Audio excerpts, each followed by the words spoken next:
اگر کسی شخص کی جنت اور جہنم کا فیصلہ پہلے ہی ہو چکا ہے تو پھر نیک کام کرنے اور برے کام سے بچنے کا کیا فائدہ؟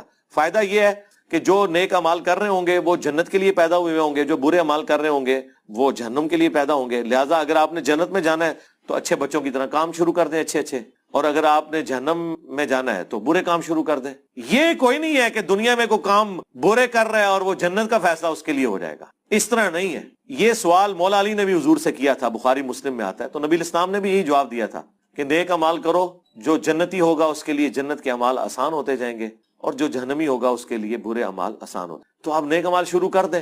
اگر نیک اعمال کرنے پہ آپ کو استقامت مل رہی ہے تو آپ انشاءاللہ جنت کے لیے پیدا ہوئے ہیں، اور اگر آپ نیک اعمال نہیں کرنا چاہ رہے ہیں تو بیٹھ کے روئیں، پھر جہنم ہی جانا ہے انشاءاللہ. تیاری کریں جہنم کی. یہ کیا تقدیر کی چیزوں جو ہے نا وہ اللہ کا علم ہے میرے بھائی.